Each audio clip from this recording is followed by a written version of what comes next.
Israel के port city Haifa में Iran का विध्वंसक हमला देखने को मिला है और ईरान ने हाइफा पर दागी कई मिसाइलें।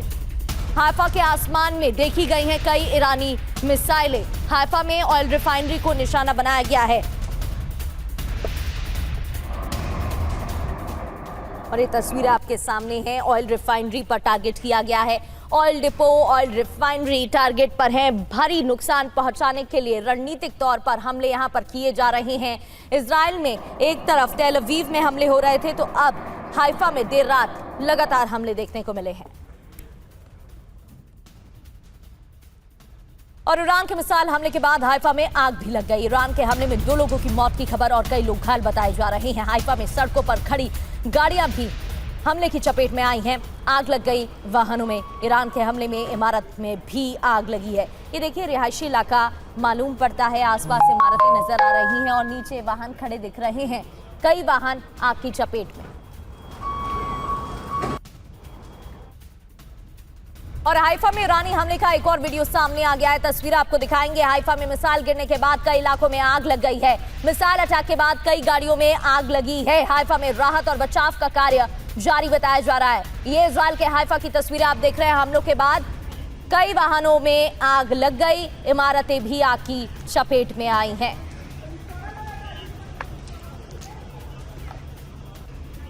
और हाइफा में हमले के बाद तबाही का वीडियो। पूरे शहर में धमाके और धुएं का गुबार। शहर के अहम इमारतों को भी निशाना बनाया गया है। पार्किंग में खड़ी कारों में आग लग गई। आग का वीडियो भी सामने आया है।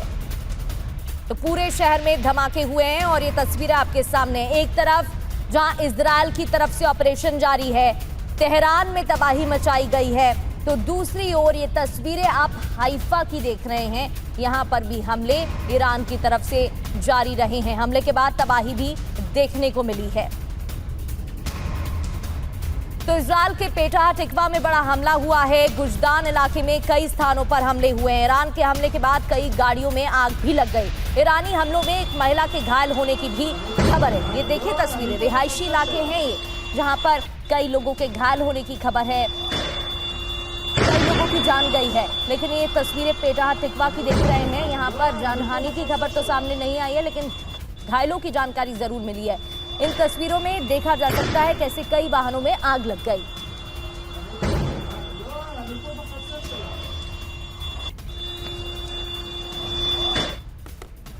और हाइफा के आसमान में ईरानी मिसाइलें देखी गई हैं। इजरायली एयर डिफेंस सिस्टम को ईरानी मिसाइलें ने चकमा दिया है। Back to back missile attack से हाइफा में अफरा तफरी देखने को मिल रही है। हाइफा के आसमान में दिख रही कई ईरानी मिसाइलों को इंटरसेप्ट करने की कोशिश की गई, लेकिन एयर डिफेंस सिस्टम नाकाम। क्लस्टर बॉम्ब से हाइफा पर ईरान का हमला।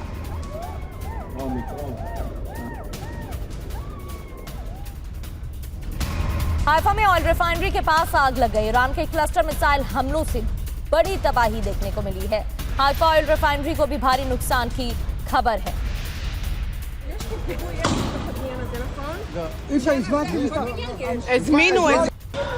ये देखिए तस्वीरें। ऑयल रिफाइनरी को ईरान ने निशाना बनाया है। ऑयल रिफाइनरी के पास आग की ये तस्वीरें आपको दिखा रहे हैं। एक तरफ अमेरिकी राष्ट्रपति ने 48 घंटे का अल्टीमेटम दिया, उसको एक दिन और बढ़ाया।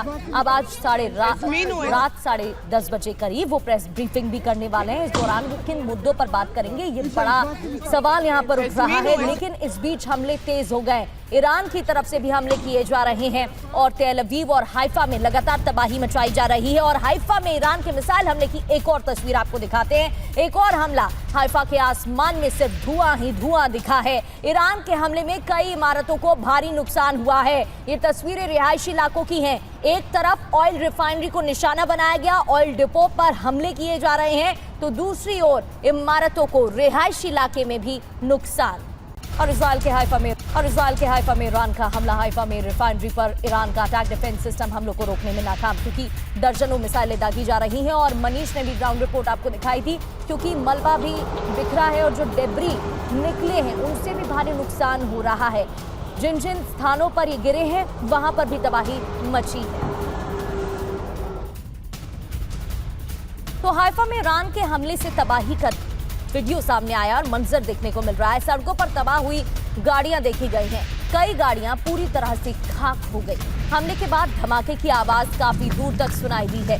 ईरान के हमले में कई इमारतों को नुकसान भी पहुंचा है। कई गाड़ियां पूरी तरह से खाक। ये देखिए तस्वीर आपके सामने। इजराइल के हाइफा में ईरानी हमले के बाद भारी तबाही देखने को मिल रही है।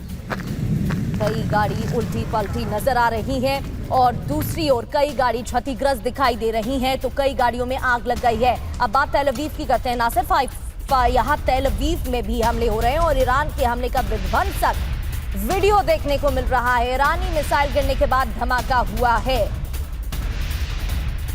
तो ये तस्वीरें तेल अवीव की आपके सामने है। एक के बाद एक धमाकों की आवाज सुनी गई।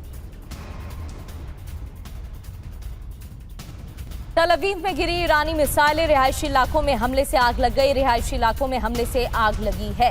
तेल अवीव में ईरानी मिसाइल गिरी थी जिसके बाद आग लगी और ये देखिए धुएं का गुबार उठता दिखाई दिया। और तेल अवीव में ही एक के बाद एक कई हमले हुए। रात भर हमले जारी रहे। ईरानी हमले के बाद बिल्डिंग में आग लग गई। एक और तस्वीर आपको दिखाते हैं।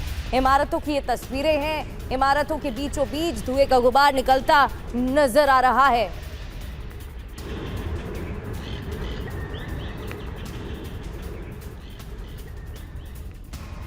और मनीष झा तेल अवीव से हमें ज्वाइन कर चुके हैं। इजराइल से पल पल की अपडेट हमें दे रहे हैं। मनीष, एक तरफ 48 घंटे का अल्टीमेटम अमेरिकी राष्ट्रपति की तरफ से, आज प्रेस कॉन्फ्रेंस करने वाले हैं। किन मुद्दों पर बात करेंगे उस पर तो पूरी दुनिया की नजर है ही, लेकिन ईरान के हमले बहुत कुछ कह रहे हैं। इस वक्त का क्या अपडेट? बिल्कुल प्रगति, देखिए आपके सवाल का जवाब देते हुए मैं बता दूं कि तेल अवीव से TV9 की टीम इस वक्त हाइफा पहुंच चुकी है और हम इस वक्त हाइफा सिटी में हैं, जहां मेरे पीछे हाइफा पोर्ट है एक तरफ और दूसरी तरफ हम सिटी के उस हिस्से में जा रहे हैं जहां पर कि मिसाइल के डायरेक्ट हिट होने की वजह से एक पूरी बिल्डिंग गिर गई थी और उसकी वजह से 4 लोग मारे गए थे और कई लोग घायल हुए हैं। तो जाहिर है कि हाइफा एक बड़ा महत्वपूर्ण टारगेट पर है ही, लेकिन हाँ ये बात ज़रूर है कि प्रेसिडेंट ट्रंप के डेडलाइन के बाद जो अब साफ हो गई है कि कोई सीज फायर नहीं होने वाला है, तो वैसी स्थिति में इस बात की संभावना है कि हमले और तेज़ होंगे और जब हमले तेज़ होंगे तो इजराइल और अमेरिका की तरफ से ईरान में महत्वपूर्ण ठिकानों को टारगेट किया जाएगा। जैसा कि प्रेसिडेंट ट्रंप कह चुके हैं कि ब्रिज को टारगेट करेंगे, ऑयल प्लांट को और दूसरे सिविलियन इंफ्रास्ट्रक्चर को टारगेट करेंगे, लेकिन उसके जवाब में इजराइल में भी जो हाइफा का इलाका है वहाँ पर भी टारगेट किया जाएगा। अभी अगर आप देख पा रही होंगी तो अब मैं हाइफा का जो मशहूर टनल है, कई किलोमीटर लंबा टनल है, उसके अंदर प्रवेश करूंगा और ये पहाड़ियों के को काट कर बनाया गया है। तो देखिए इस तरह के बहुत ही स्ट्रेटेजिक लोकेशंस हैं जो हाइफा में मौजूद हैं, चाहे वो हाइफा पोर्ट हो, हाइफा का एयरपोर्ट हो या फिर जो हाइफा सिटी में जो कई महत्वपूर्ण इमारतें हैं जहाँ से कि इजराइल की अगर आप कहें तो स्ट्रेटेजिक बहुत सारी जो तैयारियां होती है वो सब कंट्रोल किया जाता है। और इसके अलावा तो खैर हाइफा शहर है ही, तो अक्सर ये देखने में आता है कि जब मिसाइलें किसी स्ट्रेटेजिक लोकेशन की ओर आ रही होती है, जैसे जब मैं आपसे बात कर रहा हूँ तो यहाँ पर नेविगेशन काम नहीं करता, GPS काम नहीं करता है, क्योंकि मिसाइलों को डाइवर्ट करने के लिए इन्होंने नेविगेशन को या तो कहें कि मैनिपुलेट कर रखा है या उसे बंद कर रखा है, और जिसकी वजह से कि मिसाइलों को थोड़ा बहुत डाइवर्ट किया जा सके। और कई बार वो डाइवर्ट होती है, कई बार वो सीधे टारगेट पर लगती है और कई बार वो इतनी स्पेसिफिक टारगेट पर होती है कि इस बात को देखकर सोच कर ही हैरानी होती है कि 2000 किलोमीटर दूर ईरान से मिसाइल चलती है और ठीक उस जगह पर आकर कैसे गिरती है जिसको उन्होंने टारगेट पर किया था, बजाय इसके 2-4-10 मीटर आगे पीछे भी नहीं गिरती है। तो कई बार ऐसा भी होता है। और इस बीच में आप हमारे दर्शक देख ही रहे होंगे कि मैं लगातार गाड़ी में 100 की स्पीड से ज़्यादा तेज़ी से चल रहा हूँ एक टनल को क्रॉस करते हुए, और लगातार कई मिनट से ये टनल साफ तौर पर लंबी टनल यह चली रही है।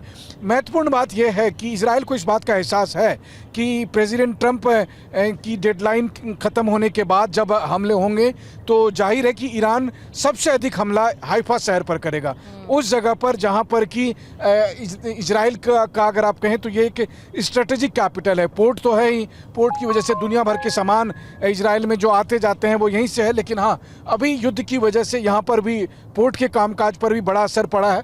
भारत का कनेक्शन है ही कि भारत की जो कंपनी है वो इस पोर्ट को मेजॉरिटी शेयर ओन करती है, तो जाहिर है कि अभी इस वक्त हाइफा टारगेट पर है और टीवी9 की टीम हाइफा में मौजूद रहकर यहाँ से इस जंग के बारे में एक डिटेल बताने की कोशिश एक तस्वीर पहुंचा रहे हैं। मनीष लौटेंगे आपके पास, बने रहिएगा। इस बीच एक और बड़ी ब्रेकिंग का रुख कर लेते हैं। तेल अवीव पर ईरान का एक और बड़ा हमला।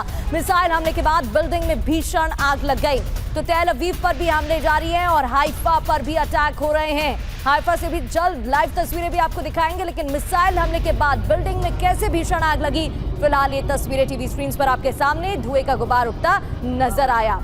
तेल अवीव में हमले का एक और ताजा वीडियो आ गया है, वो भी आपको दिखा दें। देखिए अलग अलग लोकेशन से, अलग अलग स्थानों से, अलग अलग एंगल से तस्वीरें सामने आ रही हैं, लेकिन तबाही का मंजर ही देखने को मिल रहा है। तेल अवीव के रिहायशी इलाकों में मिसाइलें जा गिरी हैं और हमले के बाद रिहायशी इलाकों में आग लगी है। और तेल अवीव में हुए ईरान के मिसाइल हमलों में शहर की पानी पाइपलाइन क्षतिग्रस्त हो गई है। हमारे संवाददाता मनीष झा ग्राउंड जीरो पर मौजूद हैं और आपको वहां से पल पल की अपडेट दे रहे हैं। इसी से जुड़ी एक रिपोर्ट देखिए।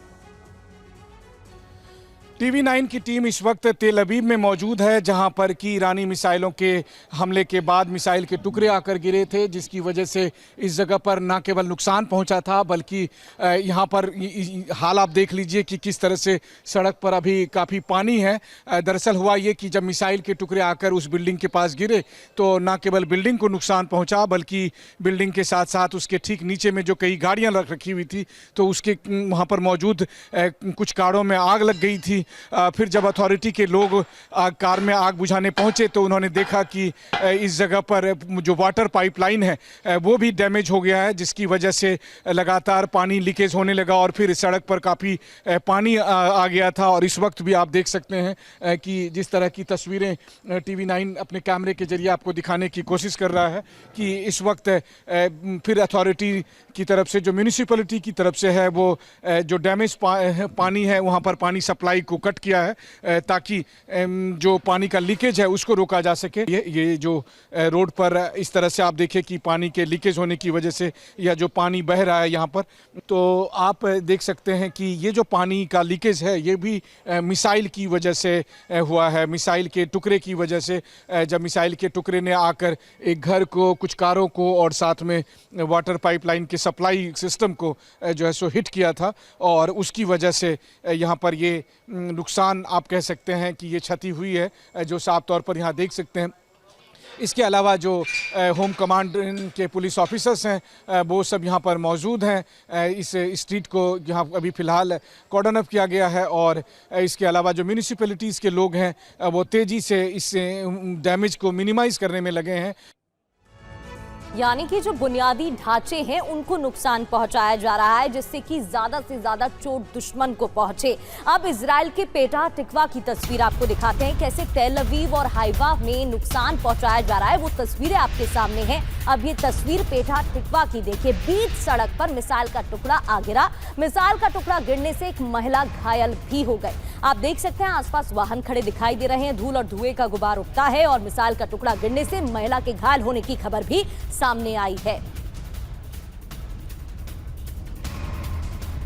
देखिए कैसे पहले धमाका होता है, धमाका के बाद आग की चिंगारी निकलती नजर आती है, धूल और धुएं का गुबार भी उठा और यहाँ वाहन के पीछे एक महिला खड़ी है जो अपने आप को सुरक्षित स्थान पर पहुंचाने की कोशिश करती है, बचने की कोशिश करती है, लेकिन इस दौरान वो घायल हो गए।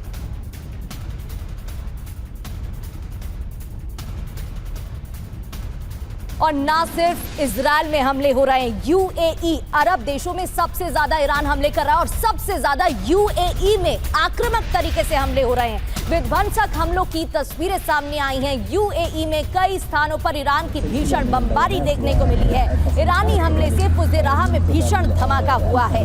यूएई के फुजेराह में ईरान के हमले जारी है और एक और हमले की ये तस्वीर।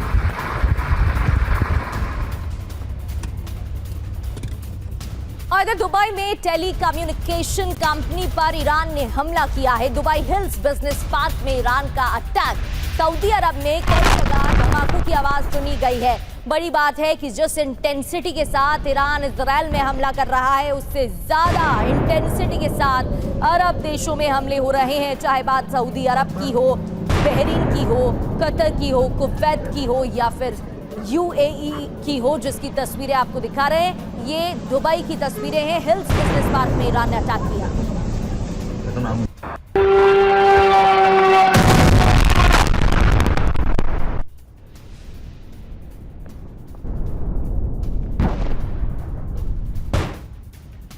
इराक के बगदाद में ईरान का हमला। अमेरिका के विक्टोरिया बेस को निशाना बनाया गया है। बगदाद एयरपोर्ट के पास मौजूद है विक्टोरिया बेस और इसी को टारगेट कर हमले किए गए हैं। इराक के बगदाद में ईरान का हमला। यूएस के विक्टोरिया बेस को टारगेट किया गया है।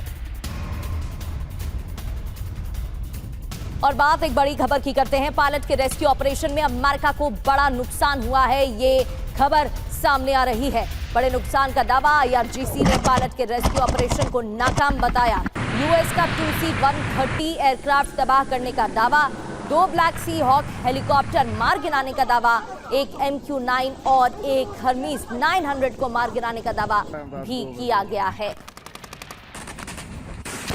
रेस्क्यू ऑपरेशन पर अमेरिका ने क्या दावा किया? अमेरिका का दावा, अमेरिकी ड्रोन ने ईरानी सेना पर गोलीबारी की है और गोलीबारी में कई ईरानी सैनिक मारे गए हैं। ऑपरेशन के दौरान 9 ईरानी सैनिकों के मारे जाने का दावा भी किया गया है। इसके अलावा किसी अमेरिकी सैनिक की मौत नहीं हुई, ये भी अमेरिका ने दावा किया है। कई रिपोर्ट्स में कई बातें कही जा रही हैं। अमेरिका का दावा यह है कि ऑपरेशन पूरी तरह से सफल रहा है, लेकिन दूसरी बात यह भी है कि जिस तरीके से ईरान ने कई फाइटर जेट डाउन किए हैं, मार गिराए हैं, उससे भारी नुकसान भी अमेरिका को भुगतना पड़ा।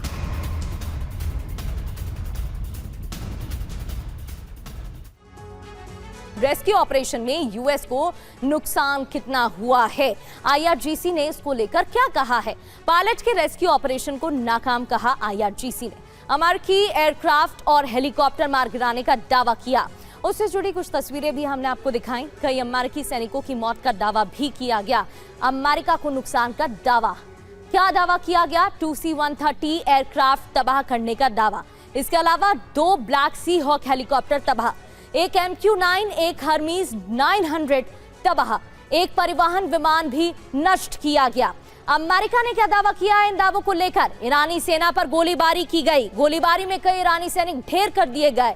9 ईरानी सैनिक मारे जाने का दावा किया गया और किसी अमेरिकी सैनिक की मौत नहीं हुई, ये स्पष्ट तौर पर यूएस ने दावा किया और अमेरिकी राष्ट्रपति ने इसे ऐतिहासिक ऑपरेशन बताया है। एक और बड़ी खबर, रेस्क्यू किए गए अमेरिकी पायलट को लेकर बड़ी जानकारी सामने आ रही है। 36 घंटे तक ईरान की पहाड़ियों में घायल पायलट छिपा रहा था। 36 घंटे तक ईरानी लोगों से पायलट बचता रहा था। तो 7000 फीट ऊंची पहाड़ों पर गुफा में 36 घंटे तक पायलट छिपा रहा। घायल पायलट के पास सिर्फ एक हैंडगन थी। न्यूयॉर्क टाइम्स के रिपोर्ट के हवाले से जानकारी।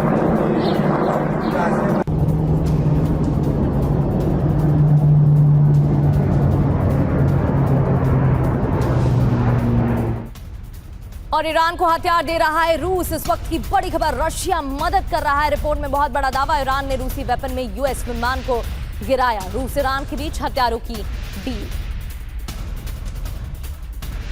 इससे जुड़ी एक और खबर सामने आई थी, जहां चीन मदद कर रहा था और रूसी वेपन से यूएस विमान को गिराया गया। रिपोर्ट के हवाले से बड़ा दावा किया गया है। तो ईरान का वार, यहाँ पर रूस का हथियार, जिसकी वजह से ये संभव हो पाया, ये तमाम चीजें अब सामने आ रही हैं। पहला पर्दाफाश क्या है? यूएस F-15E फाइटर जेट को रूसी हथियार से गिराया गया। पर्दाफाश नंबर 2, रूस की K-333 बर्बा मैनपैड मिसाइल का इस्तेमाल किया ईरान ने। ईरान और रशिया में 4500 करोड़ की हथियार डील हुई है। 4500 करोड़ रुपए की हथियार डील हुई है। और चौथा पर्दाफाश, ईरान ने रूस से 500 लॉन्चर, 2500 मिसाइलें खरीदी हैं। पांचवा महत्वपूर्ण पर्दाफाश, कम ऊंचाई पर उड़ने वाले विमानों को नष्ट करने वाले वेपन उपलब्ध कराए हैं। जंग की शुरुआत से पहले ही दोनों देशों में डील हुई थी, ये भी जानकारी मिल रही है। रिपोर्ट के हवाले से दावा, ईरान को आभास था कि अमेरिका हमला करने वाला है और इस बीच रूस के हथियारों से मदद मिल रही है। मनीष लगातार हमारे साथ बने हुए हैं। मनीष, मिडिल ईस्ट में डोमिनेंस को लेकर लड़ाई पुरानी है, अमेरिका का डोमिनेंस किस तरह से रहा है वो सभी जानते हैं, और फिर युद्ध की शुरुआत, जो बयान सामने आते हैं और क्या रोल, क्या भूमिका है, ये भी सभी जानते हैं।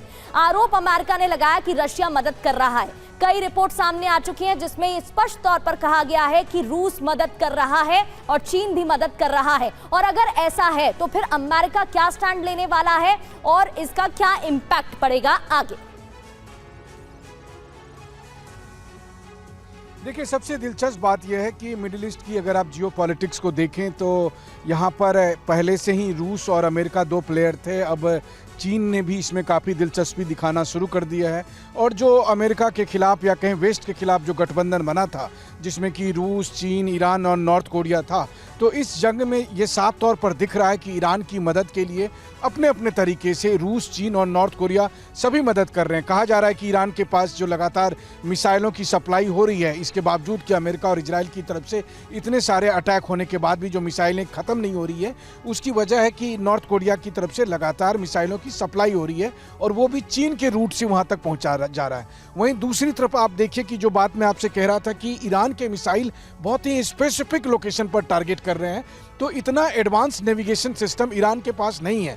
तो वैसी स्थिति में कहा जा रहा है कि जो चाइनीज नेविगेशन सिस्टम है बाइडू, वो उसकी मदद से, उसके चाइनीज सैटेलाइट की मदद से ईरान के मिसाइलों को यहाँ इजराइल में अलग अलग जगह पर टारगेट दिया जा रहा है, जिसमें से एक टारगेट पर मैं अभी पहुँचने वाला हूँ, जहाँ पर कि वो बिल्डिंग गिरने से 4 लोग की मौत हुई थी, और मैं उससे मोहल्ले में कहूँ तो लगभग पहुँच चुका हूँ, और कई घंटे से यहाँ पर रेस्क्यू ऑपरेशन चल रहे हैं। 2 बॉडी निकाली जा चुकी है, 2 बॉडी के मलबे में फंसे होने की बात आ रही है। तो मोटे तौर पर अगर देखा जाए तो मिडिल ईस्ट में आज की तारीख में 2 तरह के प्लेयर हैं। अमेरिका और इजराइल एक प्लेयर है, रूस और चीन दूसरा प्लेयर के तौर पर आप देख सकते हैं, और मिडिल ईस्ट के जो अपने मुल्क हैं, जो मुस्लिम मुल्क हैं, अरब मुल्क हैं, वो अपने आप में प्लेयर हैं, जिसमें अलग अलग समय में वो अलग अलग देश जो है उसको लीड करने की कोशिश करते हैं।